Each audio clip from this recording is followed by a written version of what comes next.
Vincoli di bilancio, patti di stabilità e quadratura dei conti. Voi credete veramente che candidare un sindaco a un altro ci sia differenza? Beh sì, potrebbero cambiare delle scelte sociali, delle politiche urbanistiche, ma nella sostanza ben poco cambierebbe. Ma un sindaco di sinistra, uno di centrosinistra, uno di destra, di centrodestra o anche un 5 Stelle. Ma voi veramente credete che qualcosa possa cambiare? In Italia ci sono tasse, vincoli, gabelle, burocrazia ormai insostenibile, lo sapete perfettamente. Abbiamo la tassazione in Italia più alta del mondo. Il contraltare abbiamo i servizi tra i più bassi d'Europa. È questo che vogliamo? Il Veneto e la Lombardia hanno un residuo fiscale altissimo, un surplus di bilancio di circa 20 miliardi.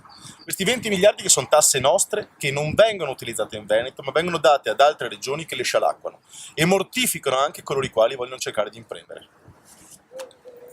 Se il Veneto fosse autonomo o addirittura indipendente, importantissime società finanziarie hanno detto che la nostra zona geografica potrebbe essere tra le più floride al mondo. Questo grazie a cultura del lavoro, cultura in generale e bellezza del territorio. Però c'entra tutto questo con la candidatura a sindaco di un esponente di indipendenza nei Veneto. Noi sappiamo perfettamente che la nostra candidatura non è una candidatura vincente, così come sappiamo che la maggioranza dei cittadini oggi crede ancora nella destra e nella sinistra, anche se in realtà il partito che vince tutte quante le volte è il partito del non voto, che è sicuramente la maggioranza. Come dicevo, noi non siamo né di centro, né di destra, né di sinistra, abbiamo un obiettivo chiaro, ben identificato, che purtroppo molto spesso è martoriato e vessato dai media.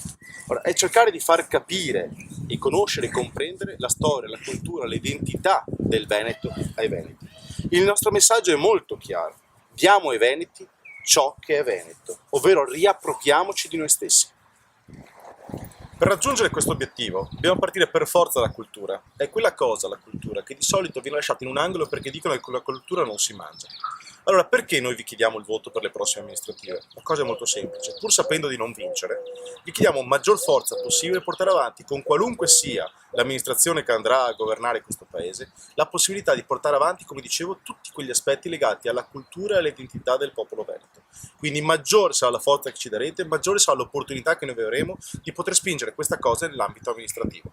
Se non vi riconoscete nei partiti, ma vi sentite veneti, dateci un aiuto a dar voce ai veneti. La nostra non è politica, è passione veneta.